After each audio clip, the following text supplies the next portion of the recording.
Alam nyo, ibang level na yung galawan ngayon.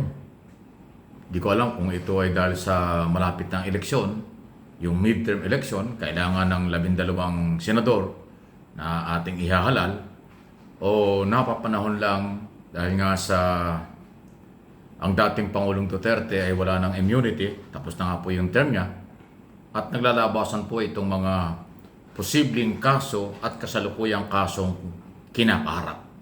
Hindi lang yung ICC, hindi lang yung bagong kasong plunder na ipinal ni Senador Trillanes, kung hindi ito kasing issue ng drugs, human rights violation, at another korupsyong nakikita ng Kongreso.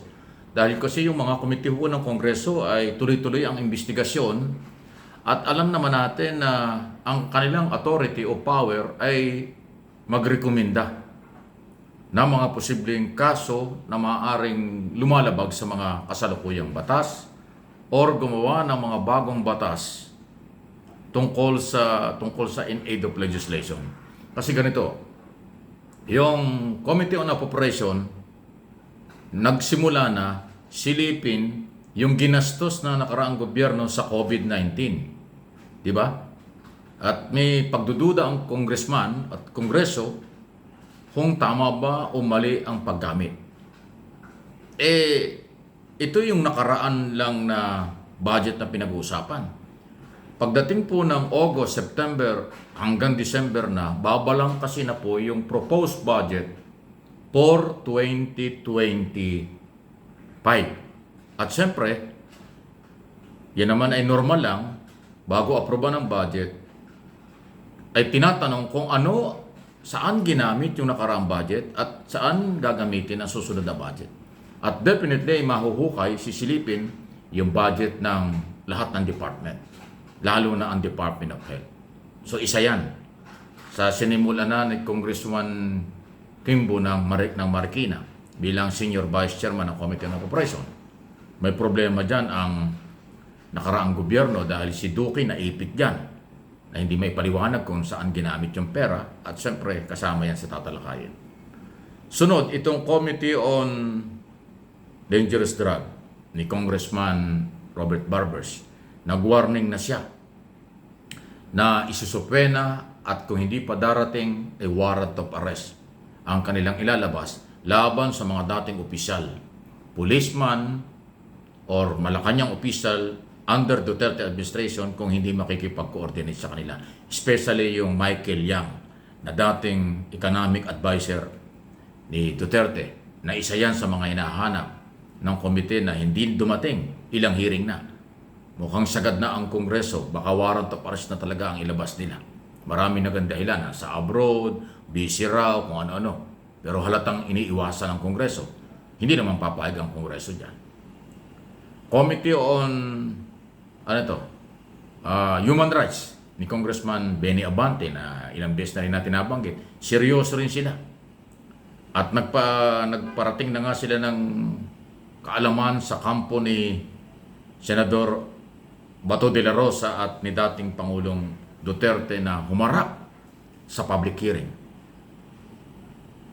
Dahil nga buhay ang mga complainant doon sa Tokhang double barrel campaign. So yun, nagkakasunod-sunod eh. Ngayon ang tanong, ito ba politika lang o talagang kailangan ay panagutin dahil may mga complainant? Abay, nakikita ko po doon sa Committee on Human Rights, may mga buhay na complainant eh.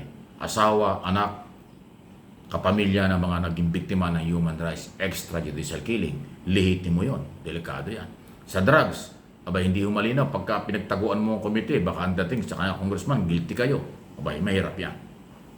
So palagay ko, pwedeng sabihin mayroong political issue o pwede naman sabihin walang politika ito. Gusto lang natin malaman ang katotohanan. At hindi naman kasi pwedeng pagbawalan ng Senado o Kongreso sa in aid of legislation kasi trabaho nila yon. So, medyo kakaiba talagang galaw ito. Hindi ko alam kung saan naaabot. Pero ako naman, bilang mamamahayag at tayo ay nandito rin sa social media, binabantayan natin. Tayo naman ay humuhugot lang sa kung ano ang galawan. at kung ano ang mga pwedeng mangyari. Meron tayong interpretation at opinion sa mga issue. Ako, ang tingin ko rito, kung merong lehitimong ebidensya at complainant, panagutin ang kahit sino. Dalhin sa tamang forum, kasuhan sa korte ang mga dapat ay kasuhan. At gumawa ng mga batas na nararapat para ma-improve ang justice system, ma-improve ang implementation ng mga batas kung nagkukulang ang Executive Department. Yan naman talaga ang purpose ng NAW legislation, i-amend, i-appeal, or i-abolish, or i-repeal, or gumawa ng bagong batas kung may kulang. Kaya yan po yung layunin ng mga Kongreso eh. Although yung ibang sektor pinipilit nila na panira lang yan, politika lang. Pero hindi, ako naman basta may ebidensya at may complainant, kailangan ho ay ituloy yun. Anumang galawan. Kaya marami tayong binabantayan, hindi lang ho itong pang-araw-araw na buhay eh. Parang lahat na lang ang gulo pinupolitika kahit na hindi naman politika o kahit naman talagang lehitimo ang mga pinanghuhugutan sa investigasyon. Ayan po yan. Pero manaig pa rin sana ang batas. Rule of law. Kahit na katunggali o hindi kasama sa politika, kung may ebidensya, kasuhan. Then korte na ang bahala doon.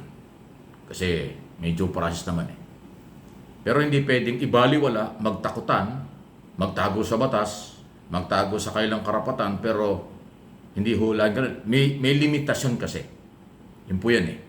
May limitasyon ang kalayaan. May limitasyon ang pagharap sa anumang investigasyon. Pero pag nasa korte na, ibang usapin yan. Rule of law, kailangan respeto. Pag hindi respeto, delikado.